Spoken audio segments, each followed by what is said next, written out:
తెలంగాణ నుంచి భారత్ పెట్రోలియం నుంచి వచ్చిన ఆదేశాల మేరకు మేమేం చేస్తున్నామంటే ప్రతి గ్యాస్ కస్టమర్ ఎవరైతే ఉన్నారో వాళ్ళని ఆధార్ కార్డు తర్వాత గ్యాస్ బుక్ తీసుకుని వచ్చి ఈ కేవైసీ ద్వారా బయోమెట్రిక్ అథెంటికేషన్ తీసుకుంటున్నాము. ఎందుకంటే కొందరు వాడే వాళ్ళు ఉంటారు, కొందరు వాడని వాళ్ళు ఉంటారు అనే ఉద్దేశంతో ఈ కార్యక్రమాన్ని భారత్ పెట్రోలియం వారు తర్వాత మిగతా అన్ని ఏజెన్సీల వారు కూడా చేయడం జరిగింది. అంటే ఈ కేవైసీ చేయడం ద్వారా ఏంటంటే ఒక ఇంట్లో ఎవరి పేరు మీద కస్టమర్ ఉన్నారో వాళ్ళే వాడుతున్నారా లేరా, ఒకవేళ వాడేవారు ఎవరైతే కస్టమర్ ఉంటారో వాళ్ళు వచ్చి ఈ కేవైసీ ద్వారా బయోమెట్రిక్ చేసి ఆధార్ అథెంటికేషన్ చేసుకోవాలి.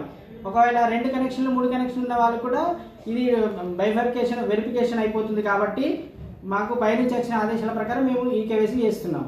అయితే ఇది మాకు డిసెంబర్ 31 వరకు అని ఇచ్చిండ్రు డేటు. కాకపోతే దాన్ని పొడిగించవచ్చు. ఒకవేళ మళ్ళీ ఇంకా ఎవరైనా విలేజ్లలో చేతగాని పెద్ద మనుషులు కానీ వయసు మళ్ళిన వాళ్ళు ఎవరైనా ఉంటే కూడా మాకు యాప్ ద్వారా ఇంటింటికి వెళ్ళి మిగిలిపోయిన వాళ్ళని యాప్ ద్వారా వాళ్ళ బయోమెట్రిక్ తీసుకోవడం జరుగుతుంది. అయితే మేము వాళ్ళని ఏమడుగుతున్నాం అంటే గ్యాస్ బుక్ అడుగుతున్నాం ఒకటి, ఎందుకంటే మా కస్టమరా కాదా. రెండవది ఆధార్ కార్డు అడుగుతున్నాము, ఎందుకంటే ఈ ఒరిజినల్ కస్టమరా కాదా అనేసి.